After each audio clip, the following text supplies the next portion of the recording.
Gelombang peserta program teks amnesti terus saja terjadi. Setidaknya ada 20 pengusaha yang tergabung dalam Kamar Dagang dan Industri atau Kadin Indonesia mendatangi kantor pusat Direktorat Jenderal Pajak di Jalan Gatot Subroto, Jakarta Selatan. Para pengusaha disambut oleh Menteri Keuangan langsung Sri Mulyani Indrawati dan Direktur Jenderal Pajak Ken Dwi Yugiastiadi. Tidak semua pengusaha Kadin ikut pada hari ini. Beberapa pengusaha sudah mendaftar sejak dimulainya program ini. Ada juga pengusaha yang akan mendaftar esok hari dan sampai akhir periode pertama pada 30 September 2016. Selain Ketua Umum Kadin Indonesia, Rosan Ruslani, pengusaha Kadin yang mengajukan teks amnesti antara lain ada MS Hidayat, Abdul Latif, Sandiaga Uno, Bambang Susatyo, Erwin Aksa, Putrika Wardani, Wisnu Wardana, Anindya Bakri, Franky Wijaya, dan Shinta Kamdani. Rosan hari ini membawa banyak sesepuh juga. Ini kalau masalah pajak turun gunung semuanya. Karena kalau nggak turun gunung saya datengin gunungnya. Saya berharap Kadin pasti punya juga uang yang di sini maupun yang di luar negeri. Saya mengharapkan tentu sebagai Kamar Dagang Industri Indonesia mereka membangun Indonesia. Jadi menggunakan seluruh harta kekayaan untuk membangun perekonomian Indonesia karena Indonesia dengan perekonomian yang kuat tentu akan membuat Kadin juga semakin kuat. Saya sudah melakukan teks amnesti pagi hari ini dan juga sudah bayar dan ini pun diikuti rekan-rekan yang kebetulan juga ada yang hadir di sini dan juga akan ada yang setor besok dan juga ada yang setor lagi sampai sebelum bulan ini dan akan terus berjalan dan akan terus berguling. Dan ini pun tidak hanya di Jakarta saja, kita pun sudah memberikan edaran dan himbauan kepada seluruh Kadin di seluruh Indonesia untuk melakukan teks amnesti ini paling tidak tanggal 27 ini. Dan kini sudah ada produser lapangan CNN Indonesia, Desi Aritonang di kantor pusat Direktorat Jenderal Pajak Jakarta. Halo Desi, selamat sore. Saya lihat di belakang Anda, tampaknya itu ada antrian juga ya untuk mengikuti program teks amnesti. Tapi Desi, tadi kita dengar bersama informasi sebelumnya, Kadin kali ini langsung disambut oleh Menteri Keuangan dan Anda pasti kenal dengan Rosan Ruslani. Kali ini membawa beberapa pengusaha, ada sekitar 20. Adakah informasi lain selain nama-nama yang tadi sudah kita sebutkan, ada Wisnu Wardana, kemudian juga ada Kamdani tadi, Shinta Kamdani juga tadi ada. Apakah ada nama-nama lain yang Anda mungkin dapat informasi? Iya, nama-nama tadi yang sudah Hera sebutkan betul sekali Hera, semuanya hadir dengan wajah sumringah untuk melakukan deklarasi memberikan surat pernyataan harta atau SPH diterima langsung oleh Menteri Keuangan Sri Mulyani.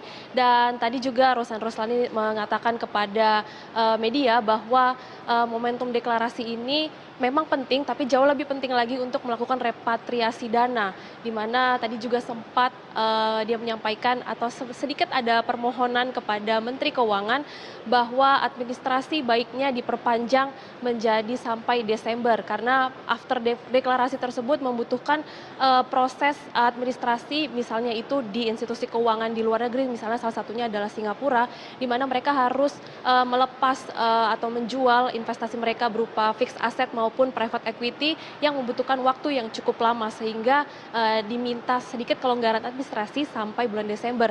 Tapi sempat juga mereka memanfaatkan momentum ini untuk sedikit mencuri kesempatan kepada Sri Mulyani untuk deklarasi dengan tarif 2% atau maupun dari harta luar negeri yang 4% bisa diperpanjang sampai Desember. Namun hal ini tidak diberikan oleh Menteri Keuangan karena memang sudah undang-undang teks amnestinya yang menyatakan bahwa panjangnya teks amnesti ini sampai 9 bulan dan bunga atau maksud kami tarif tebusan juga hanya naik 1% dari 2% menjadi 3%. Jadi lebih baik secepat mungkin dilaporkan atau di surat pernyataan hartanya dilakukan secepat mungkin deklarasi untuk kemudian segera melakukan repatriasi meskipun tidak dipaksa untuk hal repatriasinya, Hera.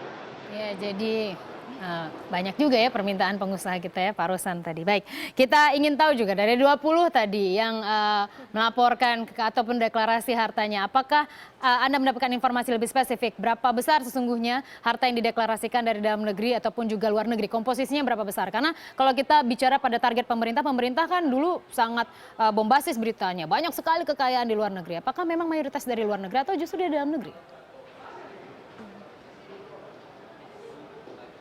Iya Hera, memang tadi sempat kami tanyakan juga seberapa besar harta yang sudah mereka deklarasikan. Namun Roslani dan juga beberapa anggota Kadin lainnya juga hal itu adalah rahasia. Bahkan kami sesama anggota pun tidak mengetahui hal tersebut. Dan memang mix ya Hera, harta yang dilaporkan adalah baik dari dalam negeri maupun dari luar negeri.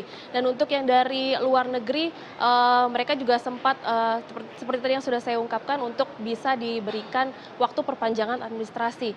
Dan juga Hera, tadi juga mereka sempat menyebutkan bahwa hal ini baik untuk mereka lakukan karena memang tak hanya pada Kadin di pusat saja, bagi Kadin daerah juga mereka menghimbau dan juga kepada masyarakat agar mau melakukan deklarasi ini dan repatriasi ini. Dan untuk peningkatan deklarasi pada hari ini, Hera, tadi Menteri Keuangan Sri Mulyani menyampaikan bahwa untuk di kas pajak sampai kedatangan mereka pada siang hari tadi, uang tebusan sudah mencapai 65,9 triliun rupiah, naik sekitar 20 triliun rupiah dari data per hari Minggu atau Senin kemarin, Hera. Dan untuk deklarasinya sendiri sudah menyentuh 2.100 triliun rupiah. Jadi hal ini memang hal yang fantastis. Dan ini baru saja dari wajib pajak orang perorangan non UMKM. Bagaimana jika mereka melaporkan harta kekayaan dari perusahaan mereka masing-masing? Tentu angka ini akan meningkat drastis seperti yang diharapkan oleh pemerintah, Hera. Desi, tadi Kadin melalui Roslani sudah minta ya paling tidak mengajukan permohonan ke pemerintah. Apakah dalam kesempatan yang sama Ibu Sri Mulyani juga mungkin memiliki himbauan mungkin kepada para pengusaha, repatriasi dong, balikin dananya ke Indonesia. Ada tidak, Desi? Iya, himbauan itu memang tidak ada, Hera, karena memang dalam Undang-Undang Teks Amnesty sendiri tidak ada paksaan untuk melakukan repatriasi. Tapi ya kalau memang para pengusaha ini mau melakukan repatriasi itu akan sangat menguntungkan bagi perekonomian kita. Karena memang momentumnya di sini adalah deklarasi harta benda saja sudah merupakan hal yang positif, menjadi aset besar bagi perekonomian Indonesia. Karena dari sini, dari yang datanya tidak terekam, kini menjadi terekam. Hal ini menjadi acuan tak hanya bagi para pengusaha Indonesia dalam menggerakkan bisnisnya, baik di dalam negeri maupun di luar negeri, namun juga bagi pemerintah ini menjadi acuan atau kebijakan penentu bagi pemerintah menentukan kebijakan yang lebih akurat menggunakan data yang lebih kredibel, Hera. Ya, Desi Aritonang, produser lapangan CNN Indonesia, tadi mengutip apa yang disampaikan oleh Bu Sri Mulyani, sesepuh turun gunung menyebut para pengusaha kalau tidak turun, beliau akan mendatangi gunungnya. Terima kasih, Desi Aritonang.